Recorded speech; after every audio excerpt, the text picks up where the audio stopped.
Welcome to news alerts. Andhra Pradesh ముఖ్యమంత్రి నారా చంద్రబాబుకు అదనపు కార్యదర్శిగా ఐఏఎస్ కార్తికేయ మిశ్రా నియమితులయ్యారు. ఏపీలో పగ్గాలు చేపట్టిన చంద్రబాబు ఇద్దరు ఐఏఎస్ అధికారులు కార్తికేయ మిశ్రా, రాజమౌళిని రాష్ట్రానికి తీసుకొచ్చేందుకు కేంద్రానికి లేఖ రాశారు. ప్రస్తుతం కేంద్ర ఆర్థిక శాఖలో డైరెక్టర్ గా పనిచేస్తున్న 2009 ఆంధ్రప్రదేశ్ కేడర్ ఐఏఎస్ అధికారి మిశ్రాను డీఓపీటీ ఏపీ సర్వీసుకు పంపింది.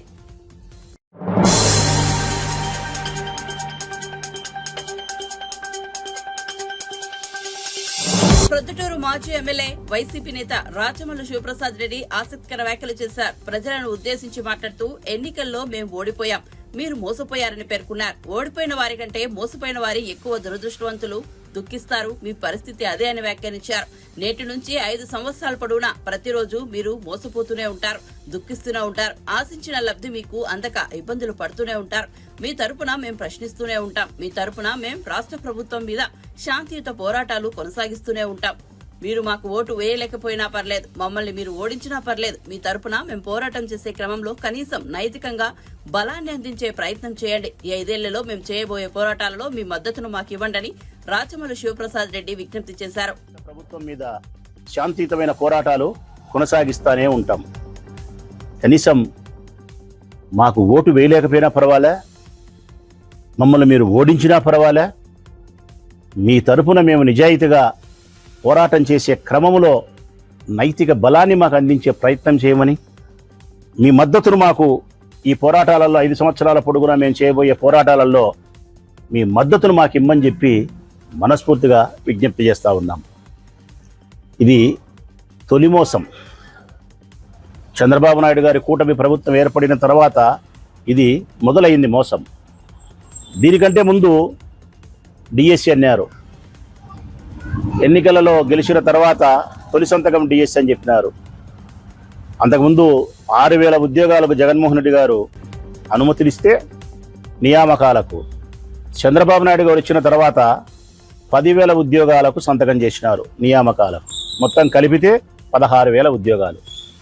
ఈ రాష్ట్రంలో ఉపాధ్యాయ ఉద్యోగ నియామకాలు 50,000 చేయాల్సింది. 50,000 ఉద్యోగాల నియామకం చేయాల్సి ఉంటే 10,000 ఉద్యోగాలకు మాత్రమే ఆయన అనుమతిస్తూ ముఖ్యమంత్రి హోదాలో సైన్ చేసినారు.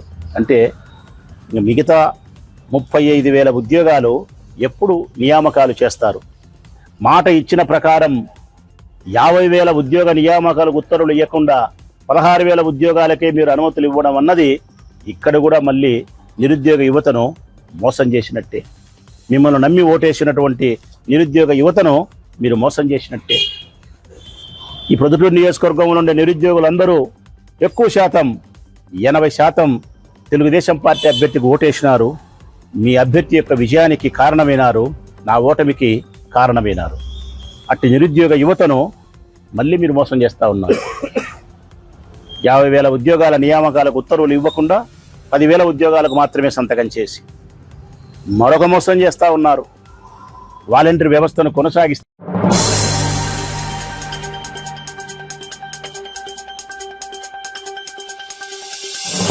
అధికారంలో ఉన్న వాళ్లు బాధ్యతగా వ్యవహరించాలన్నారు మాజీ మంత్రి బొత్స సత్యనారాయణ. విజయనగరంలోని తన నివాసంలో మీడియా సమావేశం ఏర్పాటు చేశారు. గత 20 రోజులుగా రాష్ట్రంలో జరుగుతున్న పరిణామాలు బాధాకరంగా ఉన్నాయన్నారు. ప్రజాస్వామ్యంలో ఇలాంటి పరిణామాలు ఉండకూడదని చెప్పారు. వైఎస్సార్ కాంగ్రెస్ పార్టీ కార్యాలయాల కూల్చివేతపై స్పందించారు. గతంలో తమ ప్రభుత్వ హయాంలో కూడా ఇలాంటి సంఘటనలు 1-2 జరిగాయన్నారు. అప్పుడు అలాంటివి జరిగాయి కాబట్టే ప్రజలు అధికారం టీడీపీకి ఇచ్చారని గుర్తు చేశారు. ప్రజాస్వామ్యంలో అలాంటి పరిణామాలు ఉండకూడదని కోరుకుంటున్నాం.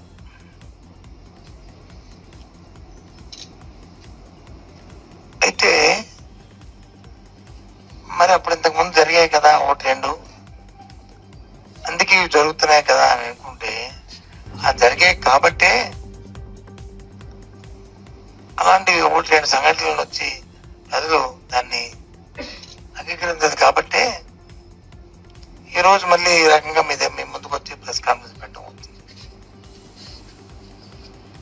అది సమంజసం కాదు. ఎందుకంటే ప్రభుత్వాలు ఏర్పడిన ప్రభుత్వాలకి ప్రజాస్వామ్యంలో ఎన్నో అవకాశాలు ఉన్నాయి, ఎన్నో హక్కులు ఉన్నాయి. అలాగే సైమల్టేనియస్ గా సామాన్య ప్రధానికానికి కానీ ప్రజలకు కానీ వాళ్ళకు కూడా అదే హక్కులు సైమల్టేనియస్ గా ప్రజాస్వామ్యంలో ఇచ్చాయి. ఉదాహరణకి మధ్యకాలంలో రాష్ట్రం అంతా జరిగి మన విజయనగరంలో కూడా జరిగింది, చూశాను. మన విజయనగరం పార్టీ ఆఫీస్కి వచ్చి అధికారంలో ఉన్న పార్టీ నాయకులు గౌరవ శాసనసభ్యులు అడిగి వెళ్ళడం అనేది చూశాను. నాకు తెలిసి ఎప్పుడు విజయనగరం ఇలాంటి సంస్కృతి, ఇలాంటి పరిస్థితులు ఎప్పుడు లేవు. ఎందుకంటే పార్టీ ఆఫీస్ అనేది అది పూర్తిగా అది ప్రైవేటు, అది ఒక పార్టీ తాలూకేది. అదే ఒక ప్రభుత్వ ఆఫీస్ అయితే ఇట్స్ ఫైన్, కాదు తప్పు కాదు. ఇప్పుడు వైజాగ్ లో రుషికొండ ఉంది, మన గౌరవ శాసనసభ్యులు వెళ్ళారు, మా పార్టీ నాయకులు, ఓకే ఫైన్, తప్పు కాదు. కానీ ఇటు పార్టీ ఏమి లేదు, చట్టానికి విరుద్ధంగా ఉంది, ఏమో అందులో వచ్చి అవకతవకలు ఉన్నాయి, లేదు కొన్ని షార్ట్ ఫాల్స్ ఉన్నాయి, చట్టపరంగా చర్య తీసుకోండి, తప్పే ఉంది. ఎవరు వద్దన్నారు, ఎవరు అడ్డానికి ఎవరికి నొక్కు, దానికి తగ్గ ప్రక్రియకి వెళ్తారు. అలాగే ప్రభుత్వాలు మారుతున్నప్పుడు నైతిక బాధ్యతగా ఎవరైతే నామినేట్ పోస్టుల్లో ఉన్న వాళ్ళు న్యాయంగా రాజీనామా చేయాలి.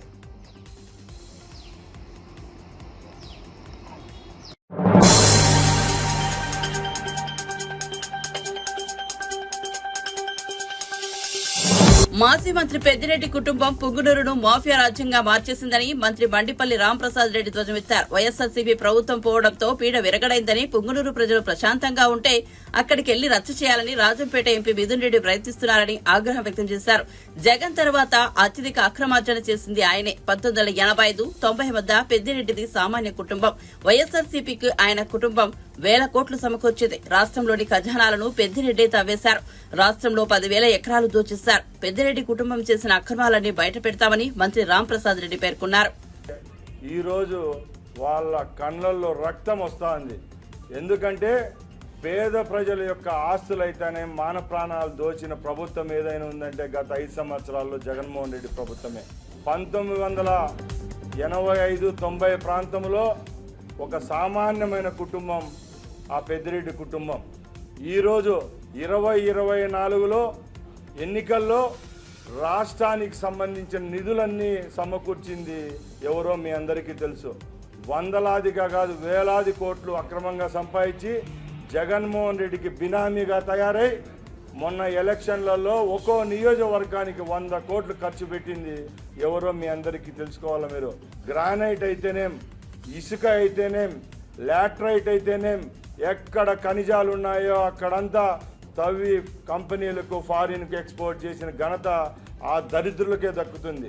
పేదవానికి 1.5 సెంటు స్థలం ఇవ్వలేని పరిస్థితిలో జగన్మోహన్ రెడ్డి ప్రభుత్వం ఉంటే ఈ పెద్దిరెడ్డి కుటుంబం రాయలసీమలో 10,000 ఎకరాల పేదల భూమి వాళ్ళ పేర్లతో, వాళ్ళ అనుయాయుల పేర్లతో గవర్నమెంట్ భూములు కూడా వాళ్ళ పరం చేసుకున్న ఘనత వాళ్ళదే. నా వ్యక్తిగతంగా నన్ను విమర్శించినాడు మిథున్ రెడ్డి. గత 5 సంవత్సరాలుగా రాష్ట్రంలో ఉన్న ప్రజలైతేనే తెలుగుదేశం పార్టీ కార్యకర్తలను నరకం చూపించింది ఎవరో మీకు అందరికీ తెలుసు. అలాంటి వాళ్ళు ఈరోజు బయటకు వచ్చి అవాకులు చవాకులు పేర్లం చాలా తప్పని మిథున్ రెడ్డి గారికి మరొక్కసారి హితవు పలుకుతున్నాం. ఈరోజు మిథున్ రెడ్డి కుటుంబంపై మేమేదో కక్ష సాధిస్తే మంత్రి పదవి ఉంటుందంట, లేకంటే పోతుందంట. మిథున్ రెడ్డి మరొక్కసారి చెప్తున్నా, నీ కుటుంబం, నీ చరిత్ర ఎవరికి తెలియదు. ఎవరైతే ప్రజల డబ్బు తిన్నారో, ప్రజల పక్షాన్ని నిలబడలేదో, ప్రజలపైన కేసు పెట్టినారో అలాంటి నాయకులపై చట్టపరమైన చర్యలు తీసుకుంటాం. అంతే తప్పక వ్యక్తిగతంగా మీ మీద దూషణలు చేయం. ఏదైనా న్యాయస్థానాలు ఉన్నాయి, అధికారులు ఉన్నారు, వాళ్ళ పని వాళ్ళు చేసుకుంటారు తప్పక మా మీద నిందలేద్దండి. ఇంకా 5 సంవత్సరాల్లో పెద్దిరెడ్డి కుటుంబం చేసిన మైనింగ్ అరాచకాలు అయితేనేం, ల్యాండ్ అరాచకాలు అయితేనేం, వైన్ అరాచకాలు ఇలాంటివి చాలా ఉన్నాయి. రాబోయే ఎపిసోడ్లో వినిపిస్తాం. మరొక్కసారి మిథున్ రెడ్డి గారు, మనం ఇద్దరం ఒకే వయసు వాళ్ళం, నాకంటే నువ్వు 2 ఏళ్ళు పెద్ద ఉంటావు, మనం చాలా మిత్రులం, నీకు కూడా నీ మనస్సాక్షి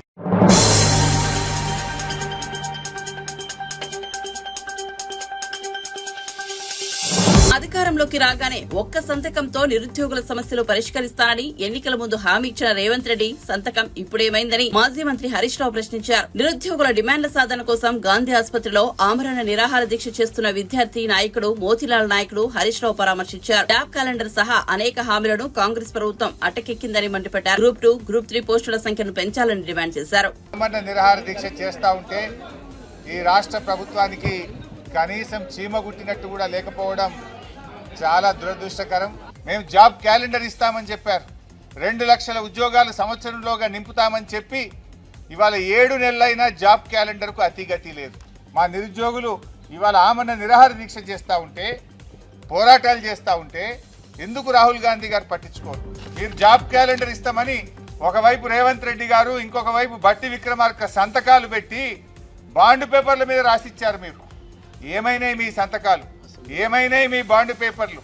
అసెంబ్లీలో ఆ రోజు ప్రతిపక్ష స్థానంలో ఉండి ఇదే బట్టి విక్రమార్క గారు 1:100 పరీక్ష పెట్టాలని అడిగారు. ఎందుకు పెట్టరు అని అడుగుతా ఉన్నా. ప్రతిపక్షంలో ఒక మాట, అధికారంలో ఇంకో మాట ఉంటుందా? గతంలో ఉమ్మడి ఆంధ్రప్రదేశ్లో వైఎస్ రాజశేఖర రెడ్డి గారు ముఖ్యమంత్రిగా ఉన్నప్పుడు ఇదే విధంగా నిరుద్యోగ యువత నుంచి డిమాండ్ వస్తే ఆ రోజు 1:100కు అవకాశం కల్పించారు. మన రాష్ట్రంలో ఎందుకు సాధ్యం కాదో రేవంత్ రెడ్డి గారు సమాధానం చెప్పాలి, కోదండరామ్ రెడ్డి గారు సమాధానం చెప్పాలని చెప్పిన డిమాండ్. 2 లక్షల ఉద్యోగాలకు తక్షణమే జాబ్ క్యాలెండర్ విడుదల చేయాలని చెప్పి మేము నిరుద్యోగ యువతీ యువకుల పక్షాన ఈ ప్రభుత్వాన్ని డిమాండ్ చేస్తా ఉన్నాం. గ్రూప్ 1 ఎగ్జామ్స్ లో మరి గత ప్రభుత్వాలు ఇచ్చిన విధంగా మీరిచ్చిన హామీ మేరకు 1:100కు మెయిన్స్ పరీక్షకు పిల్లలకు అనుమతించాలని చెప్పి డిమాండ్ చేస్తా ఉన్నాం. గ్రూప్ 2, గ్రూప్ 3లో ఆ రోజు మీరు పోస్టుల సంఖ్య పెంచుతామన్నారు. గ్రూప్ 2లో 2000 పోస్టులు యాడ్ చేయాలని, గ్రూప్ 3లో 3000 పోస్టులు యాడ్ చేసి తక్షణమే గ్రూప్ 2, గ్రూప్ 3 ఉద్యోగాల సంఖ్యను పెంచి పరీక్షలు నిర్వహించాలని చెప్పి ప్రభుత్వాన్ని డిమాండ్ చేస్తా ఉన్నాం. జీవో 46 రద్దు చేసి తీర్తామని మీరు హామీ ఇచ్చారు పిల్లలకు. మరి ఇవాళ ఎందుకు చేస్తలేరు? మీరు ఆ రోజు 25,000 ఉపాధ్యాయ ఉద్యోగాలు ఖాళీగా ఉన్నాయి. మేము రాగానే 25,000 ఉపాధ్యాయ ఉద్యోగాలతో మెగా డిఎస్సికి నోటిఫికేషన్ ఇస్తామన్నారు. ఎందుకు మరి 11,000 ఇచ్చారు? ఇచ్చిన మాట ప్రకారంగా మరో 14,000 ఉద్యోగాలు పెంచి ఆ 25,000 ఉద్యోగాలు ఉపాధ్యాయ ఉద్యోగాలను భర్తీ చేయాలని చెప్పి నేను ప్రభుత్వాన్ని డిమాండ్ చేస్తా ఉన్నా. రాగానే 4,000 రూపాయలు నిరుద్యోగ భృతి ఇస్తా అన్నావు. ఏమైంది నిరుద్యోగ భృతి? ఎందుకు మాట్లాడతలేవు? మోతీలాల్ ఆరోగ్యానికి ఏదైనా జరిగితే ఈ ప్రభుత్వమే బాధ్యత వహించాలని చెప్పి కూడా నేను హెచ్చరిస్తా ఉన్నా. ఇన్ని రోజులైనా 7 రోజుల నుంచి నిరాహార దీక్ష చేస్తే ప్రభుత్వం నుంచి ఎందుకు మంత్రులు మాట్లాడరు? ఎందుకు ముఖ్యమంత్రి గారు స్పందించారు?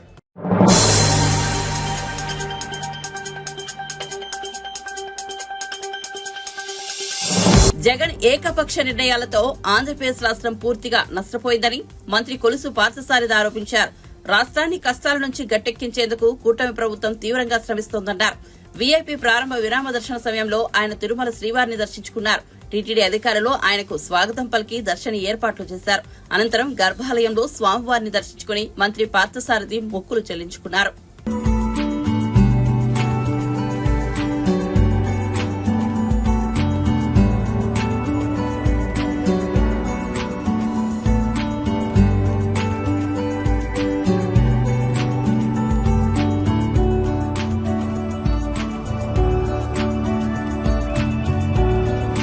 ఏడుకొండలవాడు ఈ రాష్ట్రాన్ని, రాష్ట్ర ప్రజల్ని అందరినీ కూడా చల్లగా చూడాలని, కష్టాల నుంచి గట్టెక్కించాలని చెప్పేసి దేవుణ్ణి ప్రార్థించాను.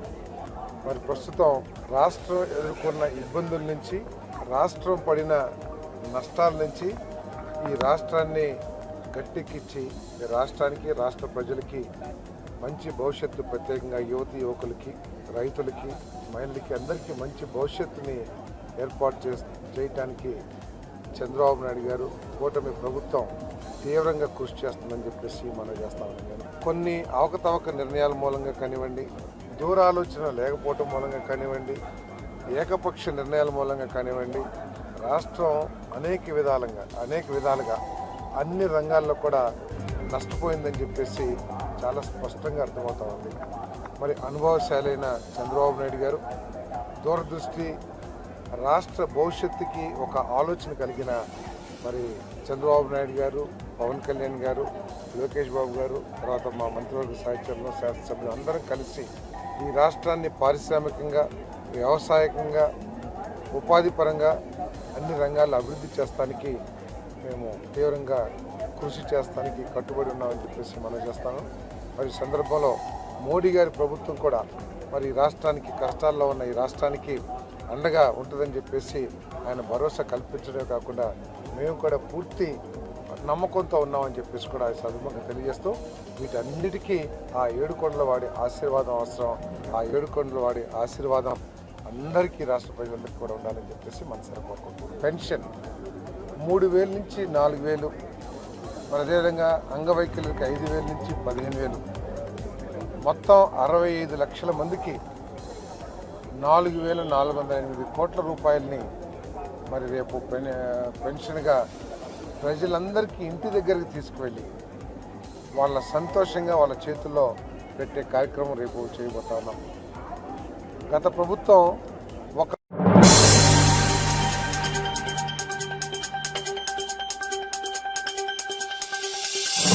విభజన హామీల అమలు కోసం కేంద్రంపై ఒత్తిడి తెచ్చేందుకు 2 తెలుగు రాష్ట్రాలు కలిసి రావాలని తెలంగాణ మంత్రి పొన్నం ప్రభాకర్ కోరారు.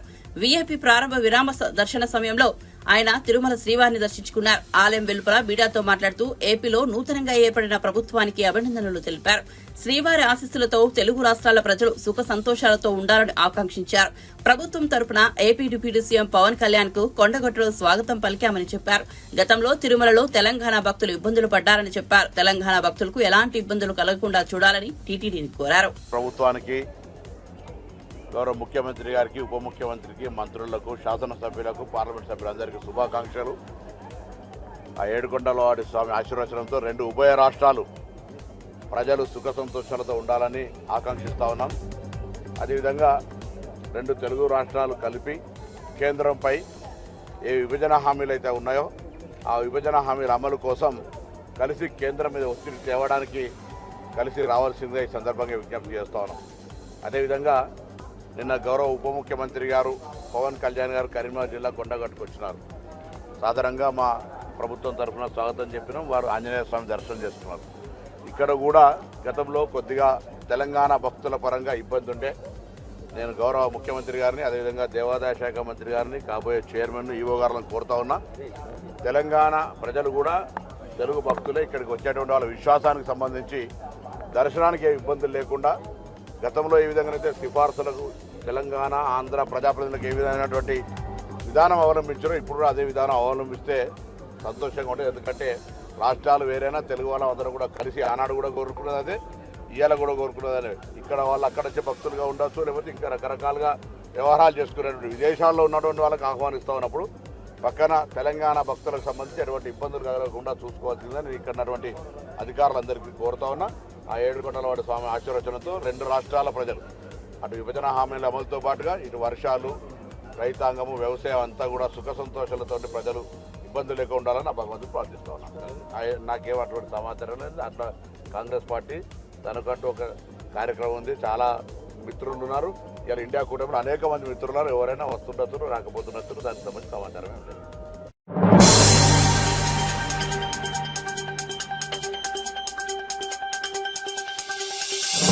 మాజీ మంత్రి ఎమ్మెల్యే జగదీష్ రెడ్డి మాట్లాడుతూ విద్యుత్ ప్రైవేటీకరణకు రంగం సిద్దమైందన్నారు. విద్యుత్ బకాయిల వసూళ్లకు ప్రైవేట్ కంపెనీలకు బదిలీ చేయడం ప్రైవేటీకరణ దిశగా తొలి అడుగు అన్నారు.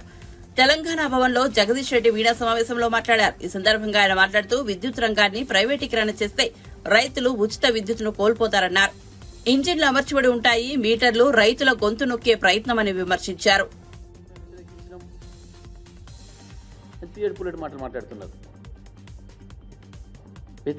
నిజంగా వ్యతిరేకించే వాళ్ళైతే మాలాగా చెప్పాలి. పైగా ఇంకా బీఆర్ఎస్ మీద బుధ జల్లే ఒక చిల్లర ప్రయత్నం కూడా చేశారు. అప్పుడు వీళ్ళే ఒప్పుకున్నారు. ఏ క్షణంలో కూడా మేము ఒప్పుకోలేదు. కేసీఆర్ గారు స్పష్టంగా లెటర్ రాసిండు. హైదరాబాద్లో వాళ్ళు 2 సార్లు వేలం వేస్తే కూడా ఇక్కడ మేము సీరియస్గా చెప్పినాం, మేము అలో చేయమని చెప్పి ఎవరు కూడా వేలంలో పాల్గొనలేదు. చివరికి తీసుకుపోయి వాళ్ళు బెంగళూరులో పెట్టుకున్న వేలం పాట ఎవరికో ప్రైవేట్ వాళ్ళకు 2 ఇస్తే కూడా ఎట్టి పరిస్థితుల్లో మేము అలో చేయమని చెప్పినాం. 1 కిలో బొగ్గు కూడా కంచి తీయనేయమని చెప్పినాం. తీయనీయలేదు, ఇంతవరకు కూడా ఎవరు ముట్టుకోలేదు, అక్కడికి ఎవరు కూడా రాలేదు విచారణకు, ఎంక్వైరీకి కూడా బిడ్లో పాల్గొన్న వాళ్ళు. మొన్న కూడా మళ్ళీ అది ప్రకటించారు కేటీఆర్ గారు, ఎట్టి పరిస్థితుల్లో మేము అలో చేయం, మళ్ళీ 4 ఏళ్ల తర్వాత మా ప్రభుత్వం వచ్చిన తర్వాత కూడా దాన్ని రివ్యూ చేస్తామని కూడా చెప్పినంత సీరియస్గా. మరి మీరెందుకు మాట్లాడటం లేదు? నేను చెప్పిన పద్ధతుల్లో ఇవాళ మేము ప్రభుత్వంగా సహకరించాం, మీరు ఎవరు పాల్గొంటే ఎందుకు మాట్లాడతలేదు? మీరు తోడు దొంగలు కాబట్టి పైకి ఏదో పెదవులతో మాట్లాడుతున్నారు తప్ప మీరిద్దరు మనసు ఒక తీరునే ఉంది.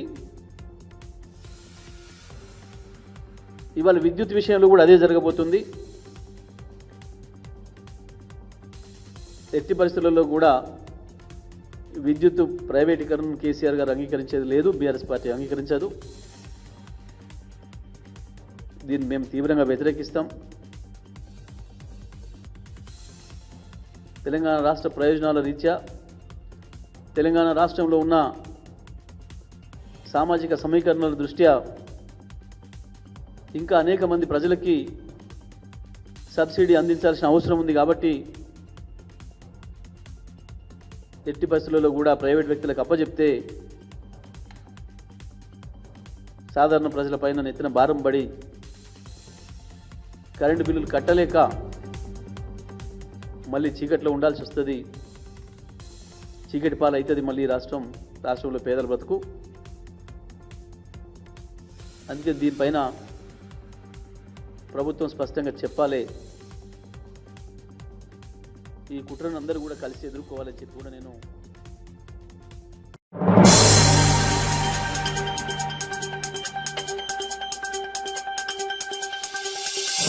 ప్రభాస్ నటించిన కల్కి సినిమాలోని బుజ్జి వాహనం విజయవాడలో సందడి చేసింది. నగరంలోని ట్రెండ్ సెంట్ మాల్ వద్ద బుజ్జిని ప్రదర్శనకు ఉంచారు. ఈ వాహనాన్ని చూసేందుకు అభిమానులు పెద్ద సంఖ్యలో తరలివచ్చారు. వాహనాన్ని సెల్ ఫోన్ లో చిత్రీకరిస్తూ కేరింతలు కొట్టారు.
భారత ప్రజలు గర్వించేలా టీమిండియా T20 ప్రపంచ కప్ ను గెలిచిందని మాజీ క్రికెటర్ గౌతమ్ గంభీర్ అన్నారు. వీఐపీ విరామ సమయంలో ఆయన శ్రీవారిని దర్శించుకున్నారు. ఈ సందర్భంగా ఆలయం వెలుపల మీడియాతో మాట్లాడారు. కెప్టెన్ రోహిత్ శర్మ, కోహ్లీ, రాహుల్ ద్రావిడ్ కు ప్రత్యేకంగా అభినందనలు తెలిపారు. కోహ్లీ, రోహిత్ రిటైర్మెంట్ పై గంభీర్ స్పందించారు. T20 కప్ గెలవడం కంటే రిటైర్మెంట్ కు మంచి సందర్భం ఏముంటుందన్నారు. వన్డే టెస్టులలో జట్టుకు వారిద్దరూ విలువైన సేవలు అందిస్తారని గంభీర్ తెలిపారు.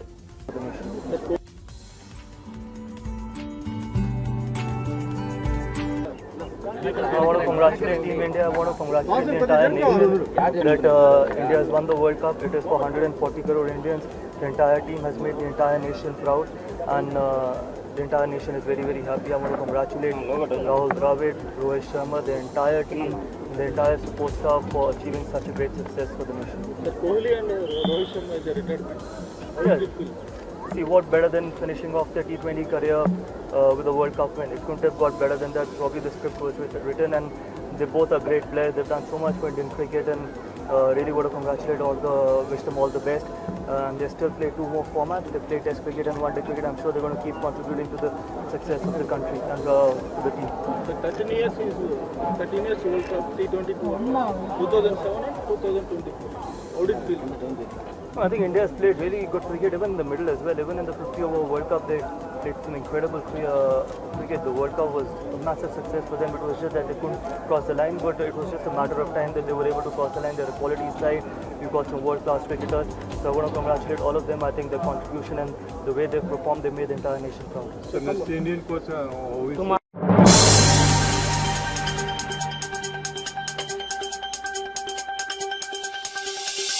హైదరాబాద్ నగరంలో గత కొన్ని రోజులుగా విస్తారంగా వర్షాలు కురుస్తున్నాయి. నగరంలోని పలు ప్రాంతాలు భారీ వర్షంతో తడిసి ముద్దయ్యాయి. Jubilee Hills, Kukatpally, Begumpet, KPHB colony, Dilsukh Nagar, Pragathi Nagar, Hyder Nagar, Boinpally, Nizampet, Maitrivanam, Yousufguda, Panjagutta, Borabanda, Uppal, LB Nagar, Ramanthapur, Hayath Nagar, Tirumalagiri, LB Nagar, Bollaram, Ameerpet, Secunderabad ప్రాంతాల్లో భారీ వర్షం కురిసింది. దాంతో లోతట్టు ప్రాంతాలు జలమయం కాగా పలుచోట్ల రోడ్లపైకి నీరు చేరి ట్రాఫిక్ ఇబ్బంది కలిగింది.